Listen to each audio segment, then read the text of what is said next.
Welcome to Magical Books for Kids, a podcast sponsored by Magic Everywhere, Inc., a company based in Florida. Hosted by Michael John Sullivan, this is your place to hear the very best children's stories and an opportunity to get to know your favorite authors. Now, here is Michael John Sullivan. Welcome to Magical Books for Kids. I'm Michael John Sullivan, and thanks again for joining us for another free podcast.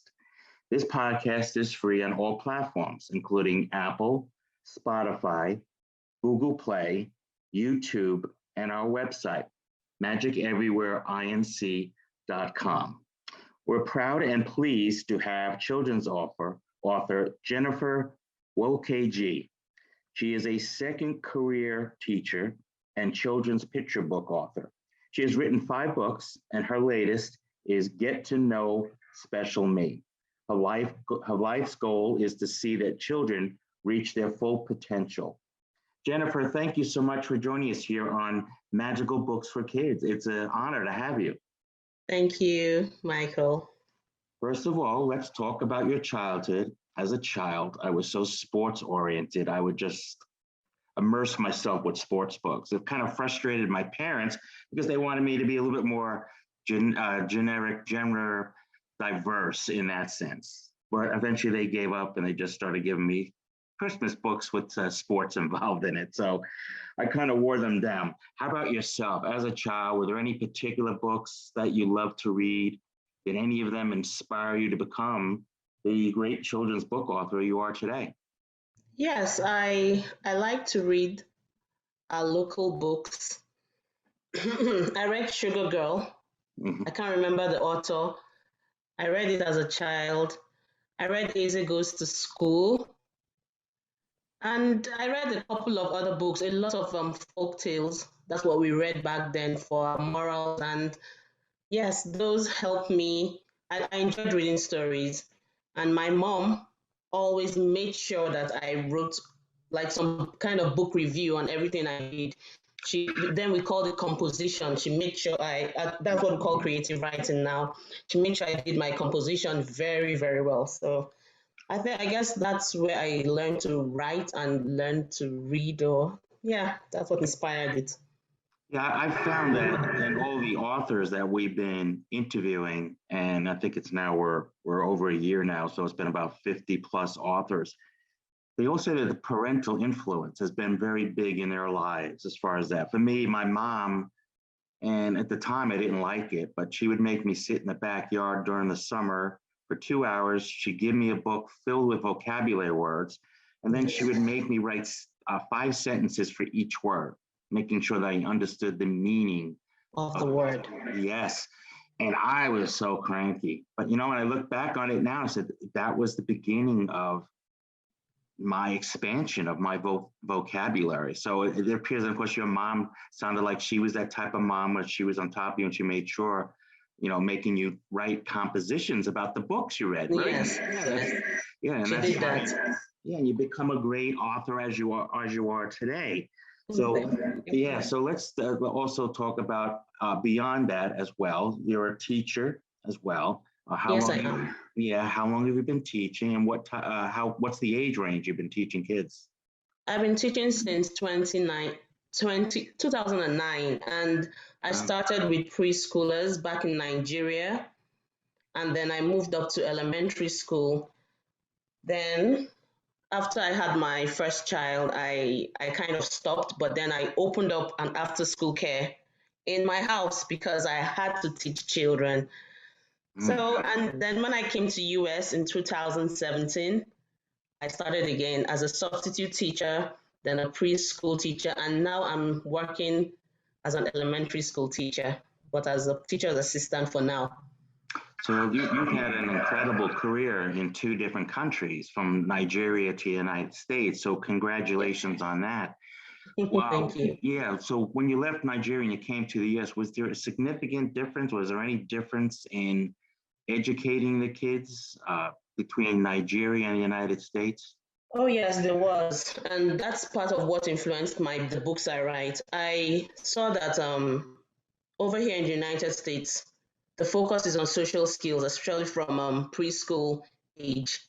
it's not necessarily the academic aspect of it, which I found a bit conflicting. But then now I have come to understand the reason, because indeed your social life has to be balanced for you to learn.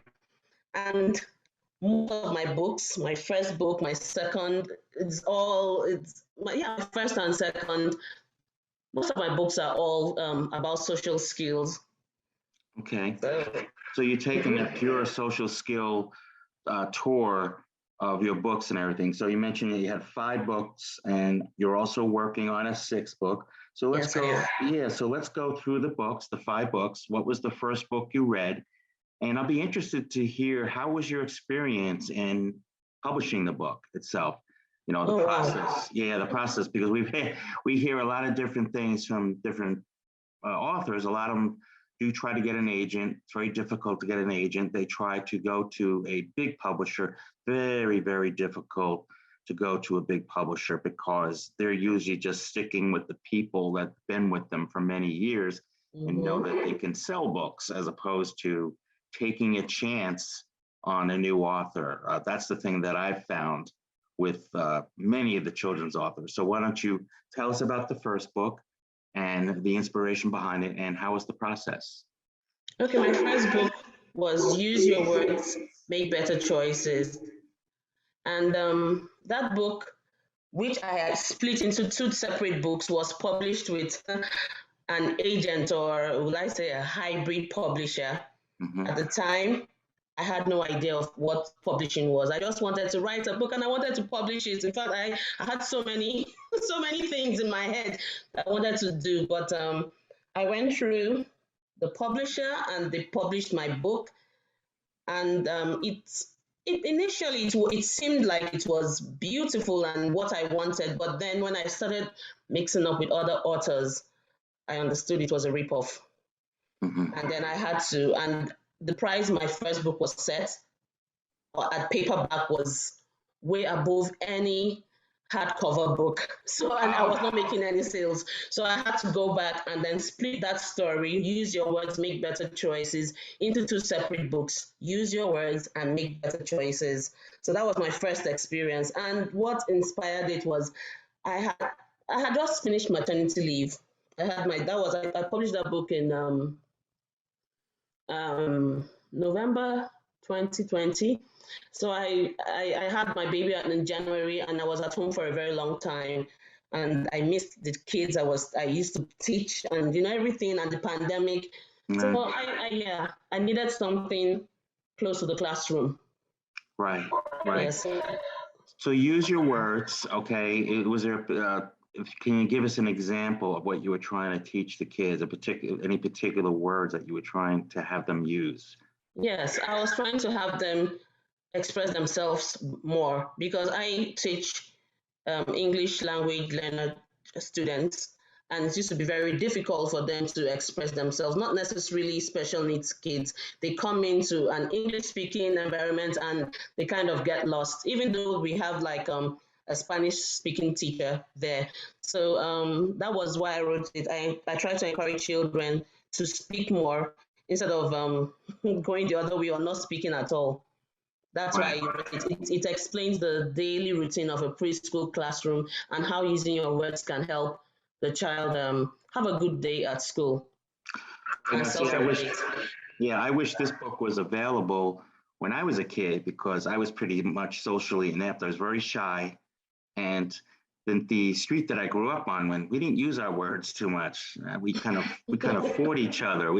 So there was no like using our words. We just like use our fists a little bit. I know. And snap. Yes, yeah, and scream. especially the boys. Saying. Yes. So that would have been a wonderful book to have read as a very young as a child. So congratulations on that book. So what was the second book now that you put out? The second one was Make Better Choices, and that one was inspired by my son. During the pandemic, it was really difficult. Choices we made, trying to get yourself up to do things you're supposed to do. So I had to write that book. I was looking for a book that was specially written for such a situation, but I didn't find any. So I had to write one. And I wrote one, and I was like, hey, I like doing this. And that's how that came about. It's about rewards and consequences of the choices children make on their daily life. Like I'm going to bed early, why you should do it. It's a rhyme book, and I really love it. And I still Yeah, use it now in the yeah, class I teach. I love rhyming books. They're a lot of fun to Yes. read and do. So this is certainly a book that you recommend that adults and children read together, right? Oh, yes. Yeah, yeah. So that sense. Okay. So the third book. What is the third book about? The third book is Zikora's Moroccan Rug. That was published like January 2021. I was homesick during the pandemic too. We couldn't travel, and I really wanted to go home back to Nigeria. And Zikora's Moroccan Rug was an escape route to that. So I wrote it. It's about a little girl who listens to grandpa's stories about Africa. She gets a souvenir from her grandpa and she sees Africa. Just nine African countries, not the whole 54. So it has a lot of African facts in it. It's heavily worded, so it might be considered a chapter book for some children because it's a lot and has a lot of information, but it's fun. It's a Right. learning tool.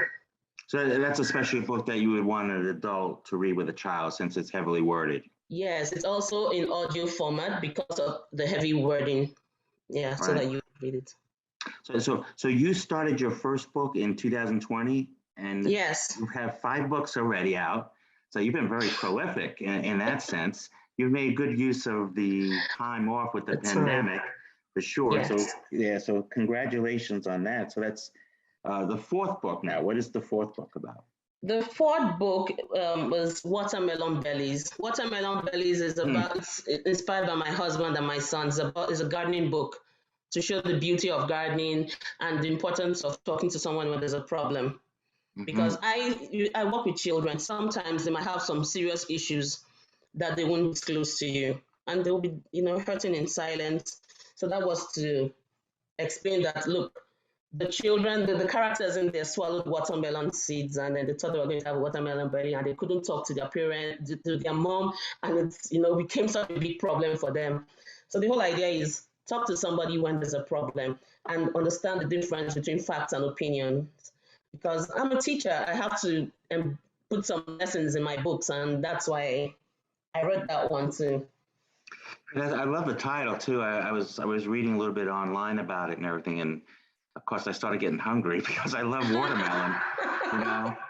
And it's a summer fun food for me because it Mhm. reminds me of when my kids were younger. I'd barbecue in the backyard and we'd always have watermelon for dessert. That's what I mean. As I said, Oh. my little kids loved watermelon and everything like that, and I love it. And so it reminded me of some fond memories, watermelon bellies and garden and problem solving. Now, do Yes. you garden? Are you a big gardener? Oh no, No, it's my you're not. husband. Okay. It's my husband and sons, but I enjoy the garden. I go down, I look at what they've done and all of that. You see, So, honestly, I don't like the sun. so your I don't. husband and son are the big gardeners in the They are family. the gardeners. They're actually the people. Forget that the mom is the character. They're supposed to be the husband, my husband. But I was like, hey, the first one, use your words, had a father figure. The second one, should have a mother figure, even though it's my Right. But that's It's that. But that's fabulous that your son. How old is he now? I have two. My first son is 8, and my second is going to be 2 in January. Wow, that's wonderful that he loves he loves to garden with his Yes. dad as well. Now, are they particularly growing? What do they grow? Is there any particular They things that they grow? they grew a lot of tomatoes. They grew cucumbers. They grew watermelons.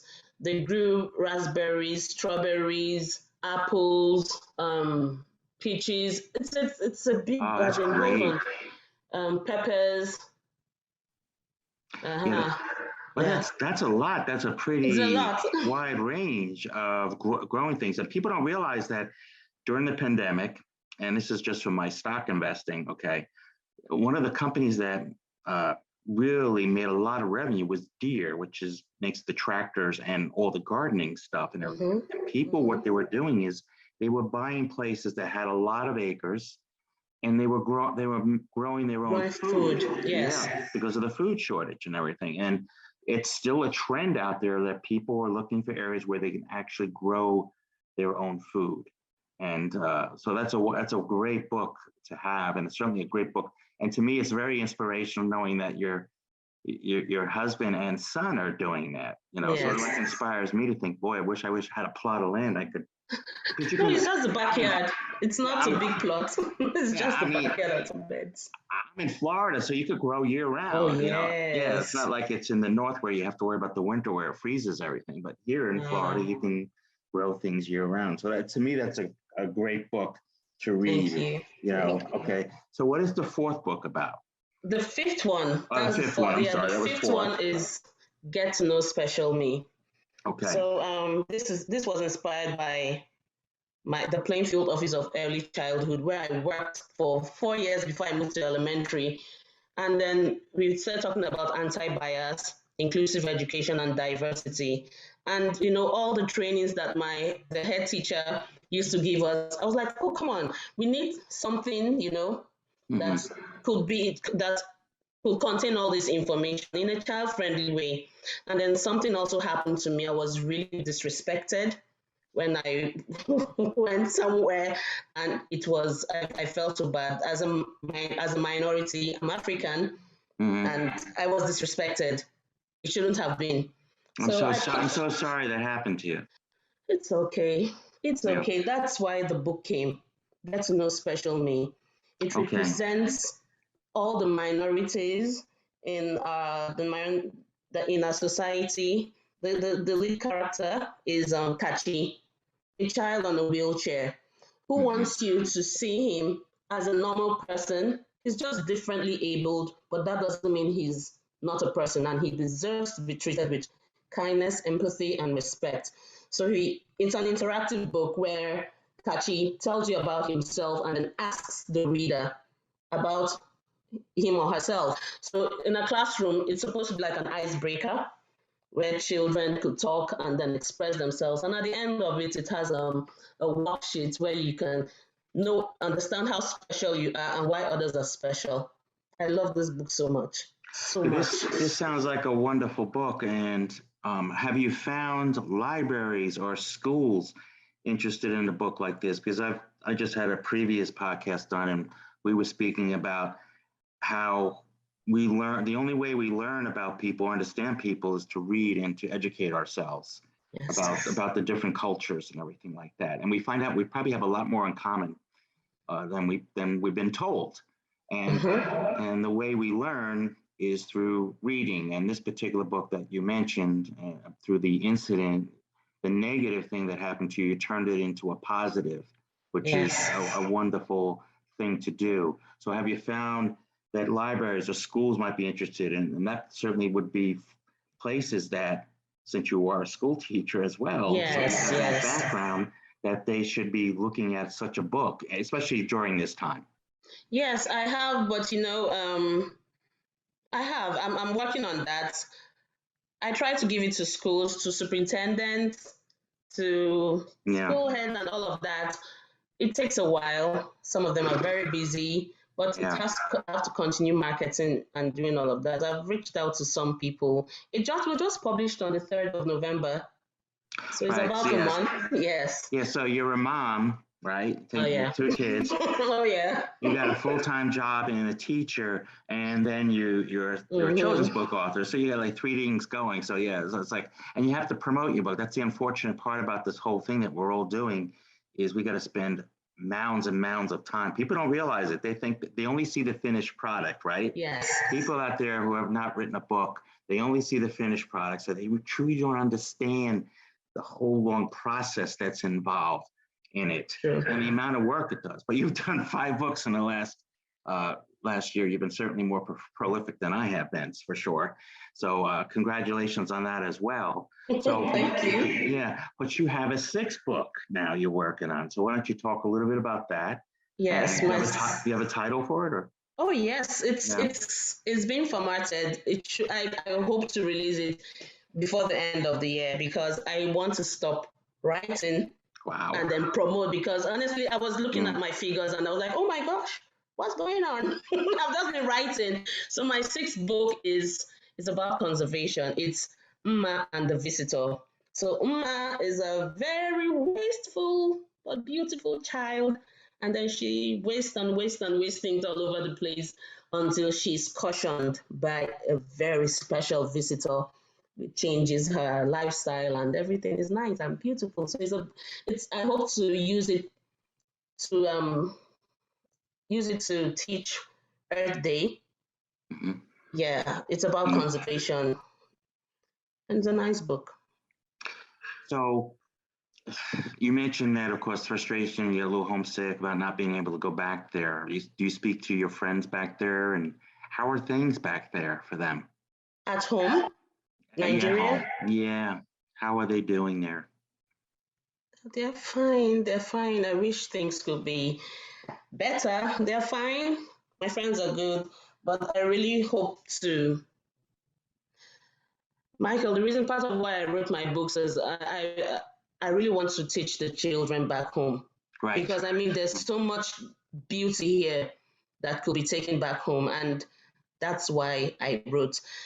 It's difficult marketing. It's difficult, doing the Mm. sending them over there. But I will. It takes a lot of money, but eventually it will happen Right. when things get better. Okay. Now, is this something that, as I mentioned, you're a mom, you have two kids, two young boys. Boys, Yeah, 8 and 2, and yes. but they're gardening. He's gardening, right? So that's good.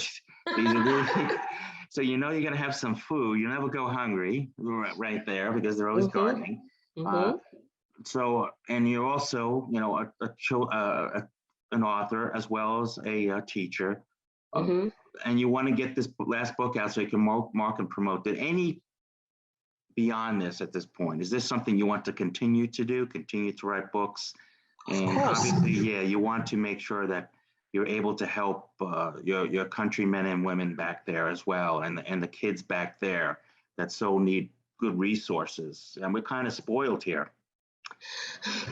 Well, We are very no, spoiled. not spoiled. It's just let me put it like I put it in my book. It's the Okay, land of plenty. lands of plenty. See, that's true. That's true. We The are land of plenty. right because we're in the mind where we look at Amazon, right?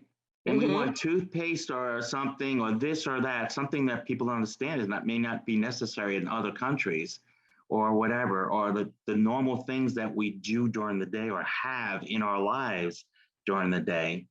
And we just make a click, we click on it. Yes, And it's then we easy. expect it to be on our doorstep in 2 days. You know, that doesn't work. It's not like that for much of the world itself. Yes, yes. So yeah, so in that sense, these are good books, and I think in some ways, if we can educate people more, because I know there's groups out there that are always doing their best to help others and everything like that. Yes. Many groups out there. I mean, Yes, they've been we all. very helpful. I won't. I've got a lot of support from my readers here Mhm. in US and from schools. I mean, it's sometimes I don't even understand why the Americans are so helpful. They are really, really helpful, and I can't complain. I can't complain at all. Right. That, I was looking at my figures and I was like, wow, I've sold this many books. I don't think I might have done that back home. So I'm really grateful. I'm really yeah. grateful. Yeah, most people, and especially the authors here that have had on my show, they're all very supportive of each other and everything. And you Yes. know that if you ever, started something or wanted to help, you know, your countrymen and women and children, that there would be a group of authors like myself that would be there Yes. to help in any way possible. Yes. So, because a lot of us realize we are in a land of plenty. We do. Yes. I like the way you put it as opposed to the way No, I put it, which is really. spoiled. Yeah. No, Yeah. you're not spoiled. I wouldn't say just a No, land I'm of just saying your plenty. land of plenty is much better than mine and everything. So Hmm. your favorite book, right, is the last one, right? The Oh one. no, I don't know. No, All of them are special no, to me.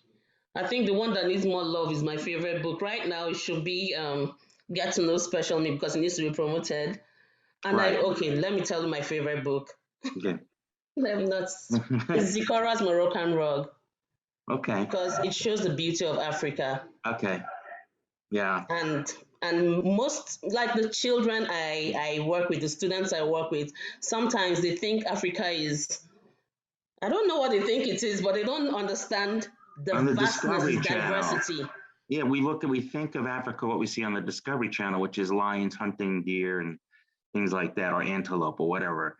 You know, Mm-hmm. that's the mindset that people have about Africa.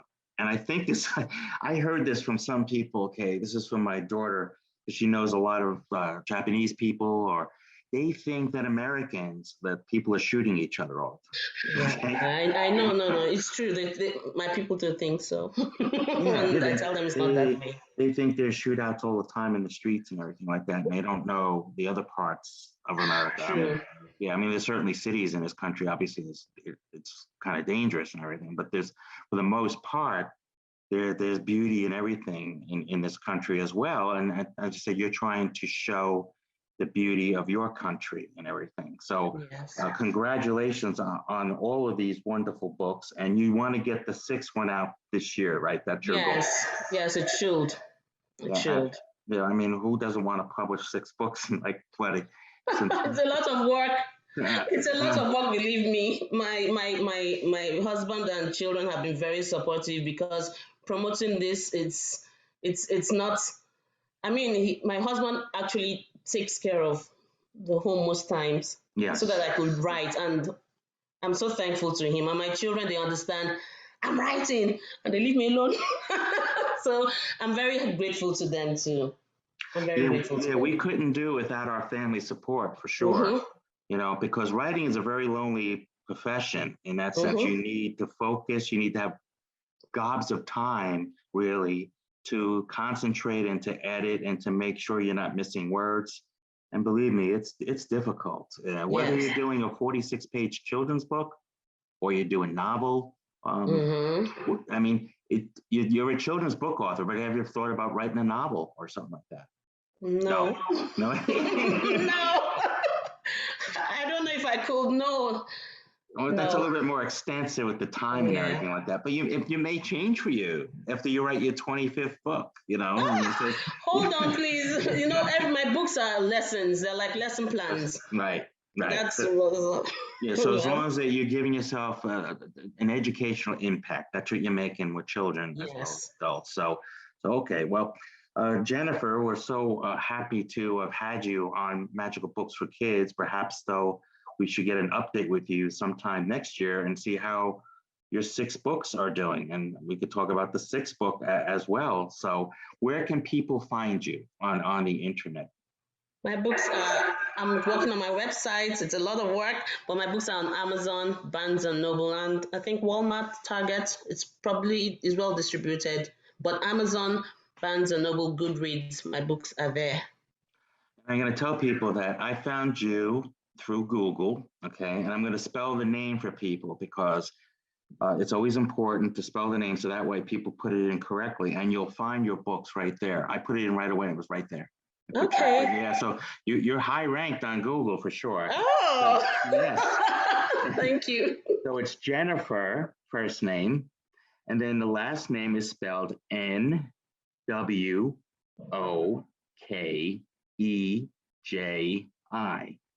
and it's spelled Wu KG. Yes.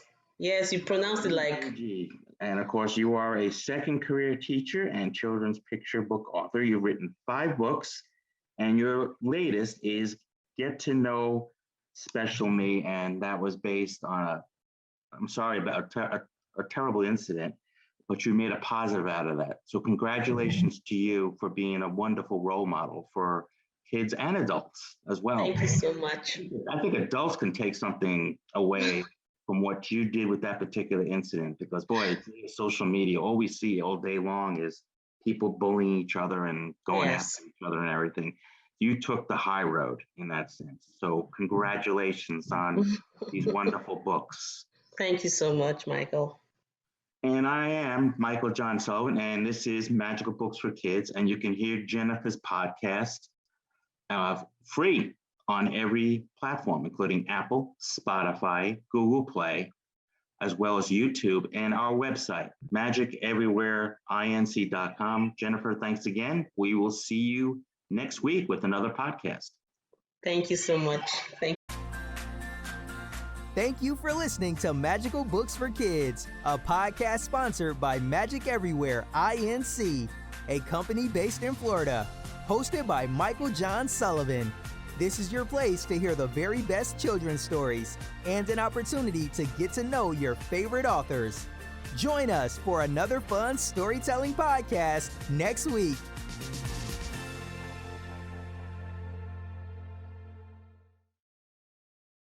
Wonderful illustrations and a great story. You have somebody that has given the words. I always say this, that the people that do the narration are sort of like painters too, as well. They're painting with their voices and their tones and the way they express themselves and everything. And people say, well, if it doesn't have the pictures to it, well, you can put the pictures to it if you wish. If you have the book, or in a lot of cases, a lot of the audiobooks, as they're reading, the pictures are popping up for you visually.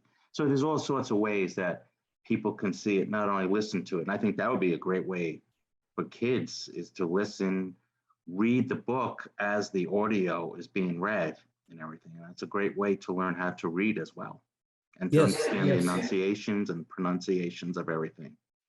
So you're right. Some people have suggested that they do that with their children. That's the best way to do it. Audiobook, and you have the book in front of them, and they read and they listen to it, and they hear the pronunciation, and that is, to me, the best way to learn, especially for young children, to learn to read, and they'll pick it up, with repetition. Yes. For repetition. Very quickly. Yeah. I was a person that needed a lot of repetition. I had to read, and until it finally hit into my head, and that gave the sense. So Maya and the Turtle, it's available on all platforms to buy and everything. So is there a follow-up book? Is there a book that you plan on doing? Or is there a book that you want to do and you haven't done it yet? Or is the book that you already have planned right now? So let's say five questions, but really it's one question at this point. We're both retired now, and no plans for future books. Someone's retired from painting, and if I do any writing, it's journalism, because that's my background, and I write stories about what's happening. Are you traveling, or are you enjoying life? Is that what are you doing? Obviously, you can't travel too much because of this whole virus thing. I have to tell you that for the last 2 years, we've been holed up here. We got our shots. We're heading for our boosters sometime this month. Yeah, I got my booster last week. Yeah. So that's it. I'm putting all my marketing effort into telling about the audiobook, and we are both very appreciative of your invitation today to come on and talk about it. Can I give a plug to the YouTube video? You can do anything you want. This is your 30 minutes here. Okay. Yes. There's a 90-second trailer up on YouTube, and all you have to do is just type in Maya and the Turtle, and that has. I thought it was pretty nicely done, and it's got a nice soundtrack all the way through with Korea's most popular folk song, and it tells all about the book, and I think your listeners would appreciate it, and perhaps it's great. And the great thing about this podcast, the great thing about our website, the great thing about YouTube, because we do put the interviews up on YouTube as well eventually, is that anybody from anywhere can listen to this. It doesn't matter where you are, well, unless you're in a oppressive country, so to speak. I don't even know if YouTube's in China. I don't believe they are. I mean, I think all those particular type of platforms are not in China. So, but they certainly are in South Korea. Yes. I doubt they're in North Korea, though. I doubt that also. No. I mean, it's very interesting too. So, all right. So you're basically promoting the audiobook and everything, which I think is great because of the particular person also narrating it. So she's narrating a wonderful story and everything. So we are certainly happy to have you on. And if there's a time that your wife would like to come on and talk about her career as well, we will certainly love to have her on in the future. So we're excited to have this particular part. And I know my daughter will be excited to listen to this because of all her friends in South Korea and Japan, as well as China and everything. So she's into anime, and she reads all those books that are backwards. I think those are I call them the backwards books that that you see that the Japanese books and everything like Start that. on the last page. Yes, exactly. And then there's the big Pokemon stuff, the Pokemon cards and everything like that. So I went through it all and everything like that. So it's wonderful to have you on and to have such a book like this on. So I thank you, John Strickler, for joining me. And please, people, pick up Maya and the Turtle. And I don't think it matters whether you're Asian or not, or whether you've been to South Korea or not. I think it's just a great book to learn about culture and to hear from other people from what they're talking, what their culture was like or is like. So to me, it's always wonderful. And that's how we learn to understand each other, is to read about each other and educate ourselves. So thank you so much for joining us here on Magical Books for Kids. Thank you, Michael. My pleasure.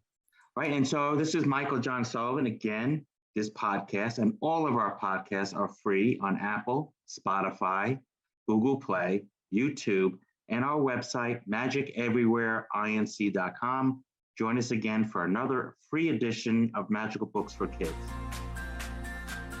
Thank you for listening to Magical Books for Kids, a podcast sponsored by Magic Everywhere INC, a company based in Florida, hosted by Michael John Sullivan. This is your place to hear the very best children's stories and an opportunity to get to know your favorite authors. Join us for another fun storytelling podcast next week.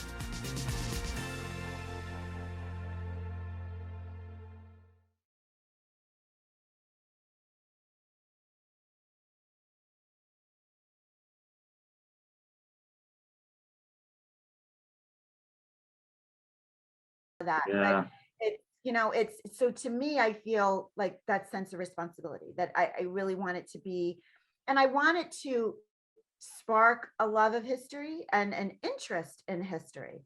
And when I was a kid, if my science class was all about a leaf, I would get like 100 on every single test because I could hyper focus on the leaf and learn everything about the leaf. But if the subject was really broad, I had a lot of trouble like memorizing all of that and learning it from this big global perspective. So I guess I'm more of like a micro person. Right. You give more attention to the little details as opposed to the little details. So I'm thinking, like, if this gives kids like this nautical piece of history that they may not have otherwise been interested in or known about or learned about, and it sparks a little bit about learning about the age of sail and you know, how did we chart those currents? How did these boats navigate? No radar. No, exactly. There's no GPS on your cell phone then. Yeah, that's right. Yeah. So and again, like I created a teacher guide for both books. Oh, that's great. Great. Which just gives across like several different subject matter, some ideas for essays or research projects or engineering projects or climate change stuff or, you know, whatever. And one of the things I came up with was who helped us map the currents of our oceans. And certainly in the Atlantic Ocean, it would be Benjamin Franklin, right? So if not for his love of science and figuring things out, right? He also gave us the library. Right, exactly. Right? Yeah, there's a lot of things he gave, including spectacles, eyeglasses. Yeah, there was a lot of things he did. Yeah, and I'm a huge fan of the library. My local library helped me tremendously getting my research books. So I'm the librarians and the libraries are treasures. I consider them treasures. So we want to make sure they stay around for sure. So we're talking to Marguerite Maitland. She's written a series of books Runaway at Sea and Adventure at Sea, and there's another book coming out next year. How do people find this? They can find it on Amazon. There's a particular website. I'm trying to also direct people to the Barnes and Noble too, because I'm trying to get the attention of Barnes and Noble. So well, exactly, you want to help all the bookstores. Yeah, I am trying to get it picked up to actually be carried in the book, so in the stores, but it is online at Barnes and Noble. It's also on Amazon. I'm hoping now that things are opened up to do more book signings, at least like locally on Long Island. Right. And you can go to the Runaway at Sea, all like smushed together, runawayatsea.com. And, both links to the books, the synopsis of the books, my creative writing workshop is on there. Any author events are on there. Some videos from previous appearances are on there. So there's a lot of information on that website. So you can get a lot of stuff. And if you're a teacher or a librarian and you're interested in doing a program or a book signing or whatever, there's a form in the purchase tab to fill out. And that note comes to me, it comes to my publisher. So if you're interested in doing that, I just did a couple of weeks ago 3 Zoom sessions for 3 7th grade classes in Arizona. Wonderful. See how we can reach people everywhere now. It's nice. Really amazing, right? Yeah. So and these kids loved my book. Mm-hmm. They had so many thoughtful questions. The teacher built a whole curriculum around my book. Mm-hmm. And the kids created their own books and talked about point of view and story arc. And, it was a creative writing project for them. So it was a really incredible experience for me to have these 7th graders, boys and girls, like there was not like one or the other, it was both of them very engaged in the story, asking all kinds of questions, very thoughtful, very insightful. It was really an a very rewarding experience for me. So I could certainly do that anywhere, right? Like, sure, so, exactly. That's what Zoom is for, right? And all these different digital technical things we have. So, well, we have to have you back when your next book comes out next spring. So I would love that. That would be fantastic. So this was great. I really appreciate, you inviting me on the show. This has been a great chit chat about writing and more to come. More to come. So we continue to do this every week. So I want to thank you for joining us here for Magical Books for Kids. And I do want to let people know, the listeners, and we are gathering an audience. I think this is going to be the first month we actually had over 1,000 downloads. That's fantastic. Yeah, so we're very happy. We're very happy about that. So you can hear it on Apple, Spotify, Google Play, YouTube, as well as our website, magiceverywhereinc.com. And thank you again for joining us. And please join us again for another free edition of Magical Books for Kids. I'm Michael John Sullivan. Thank you. Thank you for listening to Magical Books for Kids, a podcast sponsored by Magic Everywhere INC, a company based in Florida, hosted by Michael John Sullivan. This is your place to hear the very best children's stories and an opportunity to get to know your favorite authors. Join us for another fun storytelling podcast next week.